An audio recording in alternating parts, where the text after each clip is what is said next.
రాష్ట్ర వ్యాప్తంగా జనసేన పార్టీ ప్రతిష్టాత్మకంగా నిర్వహిస్తున్న పార్టీ ఆవిర్భావ దినోత్సవ వేడుకలు అన్ని ప్రాంతాల నందు పార్టీ శ్రేణులు ఉత్సాహవంతంగా నిర్వహించాయి. రాష్ట్ర వ్యాప్తంగా జనసేన పార్టీ ప్రతిష్టాత్మకంగా నిర్వహిస్తున్న పార్టీ ఆవిర్భావ దినోత్సవ వేడుకలు అన్ని ప్రాంతాల నందు పార్టీ శ్రేణులు ఉత్సాహవంతంగా నిర్వహించాయి. ఈ దిశలో విశాఖ జిల్లా పెందుర్తి మండలం వేపగుంట ప్రధాన కూడలినందు 94వ వార్డు పార్టీ అధ్యక్షురాలు పిన్నింటి పార్వతి ఆధ్వర్యంలో ఈ వేడుకలు ఘనంగా జరిగాయి.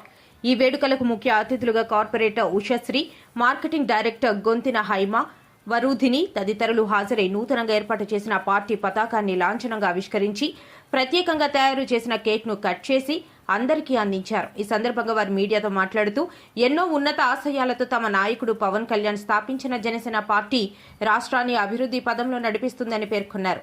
రాష్ట్రంలో అర్హుడైన ప్రతి పేదవాడిని ఆదుకోవాలని తమ పార్టీ అంతిమ లక్ష్యంగా పేర్కొన్నారు.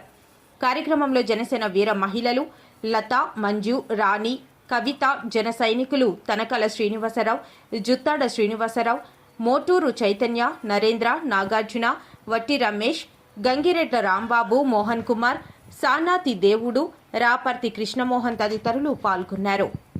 గారు అహర్నిశలు శ్రమిస్తూ పార్టీకి ఒక పేరు జనసేన పార్టీ అంటే ఏంటి అన్నది 94వ వార్డులో భారతి గారు చేసిన కృషి వల్ల ఇక్కడ చాలామంది కూడా జనసేన అభిమానులు ఉన్నారు. ముందుగా వాళ్ళందరికీ నా అభినందనలు తెలియజేస్తూ అందరూ కూడా అంటే దిశ కోల్పోయిన రాష్ట్రాన్ని ఒక గాడిలో పెట్టాలని ఒక తపనతో ఎక్కడ తగ్గాలో, ఎక్కడ మనము సక్సెస్ ఏం చేస్తే సక్సెస్ వస్తుందో అన్నది పవన్ కళ్యాణ్ గారు, మా పార్టీ అధినేత పవన్ కళ్యాణ్ గారు చాలా కృషి చేసి కూటమి ప్రభుత్వాన్నిలో ఒక కీలక సభ్యునిగా ఉంటూ మన ఆంధ్ర రాష్ట్రాన్ని ఒక గాడిలో పెడుతున్నారు. అలాగే ఆయన పంచాయతీరాజ్ శాఖ తీసుకుని మనమందరం చూస్తున్నాము ట్రైబల్ ఏరియాస్ని ఎంత బాగా డెవలప్ చేశారో.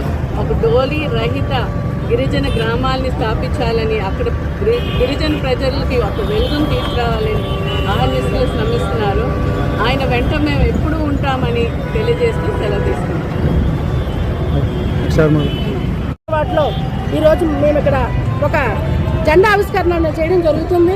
అలాగే మా ఎమ్మెల్యే గారు మాకు ఎలాగైతే ఎలక్షన్లో మాటిచ్చిన ప్రకారం కూడా మా 94వ వార్డుని ఎంత అభివృద్ధి చేస్తున్నారో ప్రజలందరూ కూడా చాలా ఆనందంగా చాలా ఉన్నాయి. అలాగే మన భూ సమస్య కానివ్వండి, కొండవాళ్ళ ప్రాంతం రోడ్లు కానివ్వండి, ప్రతి ఒక్క విషయంలో గల్లీకి కూడా రోడ్లు వేసి మంచి నాయకుల్ని మాకు ఈరోజు పెందుర్తికి అందించినందుకు ముందుగా మా పవన్ కళ్యాణ్ గారికి ధన్యవాదాలు తెలియజేసుకుంటూ, అతి తక్కువ కాలంలో వాడు గెలవలేదు అంటూ కూడా 100 రేటింగ్తో వచ్చి మంచి గ్రామాల అభివృద్ధిలో మంచి పరుగులు తీసుకున్న పవన్ కళ్యాణ్ గారు ఇలా ముందుకు వెళ్ళాలని మేము ఎప్పుడు ఆయన వెంట ఉంటామని కోరుకుంటూ ఇంత మంచి అవకాశం ఇచ్చిన పవన్ కళ్యాణ్ గారికి, పంచగల రమేష్ బాబు గారికి, నా తోటి వీర మహిళలందరికీ కూడా ధన్యవాదాలు తెలియజేసుకుంటూ